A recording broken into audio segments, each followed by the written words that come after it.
All right, welcome to The Explainer. Today we are diving into a really frustrating modern puzzle. Why do the institutions we count on, universities, public bodies, major organizations, suddenly seem to just freeze up? They fail to act right when we need them the most. Well, it turns out the answer isn't about bad leaders or flawed rules. It's about something much, much deeper. I mean, you see it all the time, right?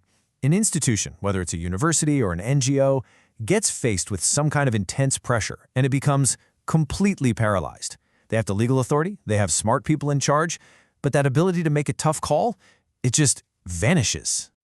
Look, they've got all the formal signs of power. Their mandate is totally intact, their leadership is in place, their procedures are all written down, and yet, when a crisis hits, judgment seems impossible. Decisions get kicked down the road, they get pushed off onto someone else, or just avoided entirely. So the authority's there, but it's inactive.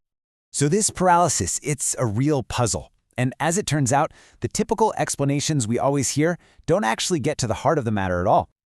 So let's take a look at the usual suspects, right? We've all heard these explanations before. Yeah, we often hear that this paralysis is because of a loss of public trust, or maybe poor leadership, or flawed rules, or just, intense political polarization.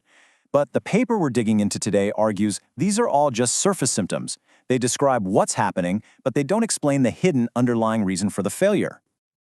And that is the key distinction right there.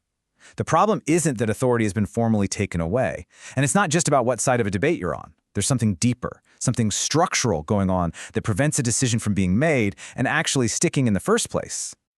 So this brings us to the core idea that kind of unlocks this entire mystery. What if an institution can have all the authority on paper, but has lost the actual practical ability to exercise it when the heat is on? And that brings us to the real issue, which offers a completely new way of looking at the problem. Say, this isn't a failure of will or a failure of values, it's a failure of capacity. So the whole diagnosis just shifts. We stop asking if an institution is legitimate, and we start asking if it has capacity. It's not about the status of its authority, it's about its fundamental usability, especially under pressure. Okay, so here's the crucial point. This isn't about public opinion or the personal courage of a leader. Authority capacity is an internal, structural property, kind of like the foundation of a building. It's the built-in ability to hold and exercise judgment when things get tough. A really great way to think about this is like a rechargeable battery. Every single high-pressure event, every controversy, it consumes energy. It drains that battery. And without a way to protect and recharge it, eventually it just dies, leaving the institution totally powerless. Okay, so if authority capacity is a finite resource, a battery that can be drained, then how do healthy institutions protect it? How do they keep their charge? Well, the answer is a layered defense system called insulation. And you can think of it like a protective case for that battery. Temporal insulation buys time, fiscal insulation protects from financial threats, and procedural insulation, that makes sure the right people make the call without being bypassed. And this is where you can really see why some institutions can weather a huge controversy while others just completely collapse. It's not about having better values, it's about having better architecture. Courts and central banks are heavily insulated. They have long decision horizons and protected budgets. Meanwhile, universities and NGOs, they're structurally exposed, with open-ended claims from stakeholders and discretionary funding. So their capacity, their battery, drains much, much faster. So insulation protects the battery, right?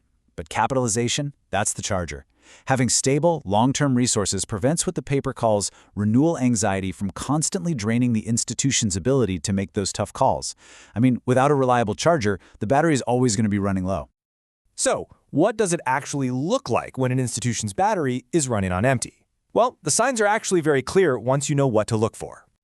Here's the thing. The institution doesn't just stop making decisions. Instead, other forces start making the decisions for it. Its own judgment gets replaced by something else, even though no formal power was ever actually handed over. And here are the 4 classic ways this substitution happens. First, you've got capital substitution, where the priorities of funders start to displace the institution's core mission. Then there's liability substitution, where legal or insurance risks just shove sound judgment aside. Third is process substitution, where rigid rules replace real, substantive thinking. And finally, moral substitution, where intense public pressure displaces evidence-based decision-making. These are the visible symptoms of that deep structural weakness. But this is so important. We have to read these as diagnostic signals. The institution isn't necessarily acting in bad faith, it's adapting to a situation where exercising its own judgment has become structurally impossible or just way too costly. It's a stability response to a depleted capacity. And this brings us to the final, really powerful takeaway from this whole analysis. If the problem is structural, well, the solution has to be structural too. So the solution isn't just to ask for more courage from our leaders or to re-articulate our values. The solution is architectural. It's about designing and building institutions with the proper insulation and capitalization they need to protect their judgment in the first place. Ultimately, the core message is this. Authority is infrastructure. We need to think about it the same way we think about roads and bridges. It has to be designed, it has to be maintained, and it has to be invested in. Without that strong foundation, it will inevitably crumble under stress. So this framework gives us a completely new lens to analyze the world. It prompts us to look past the day-to-day controversies and ask a deeper question about the hidden structural health of the organizations we rely on. Which ones are built to last, and which ones are already running on empty?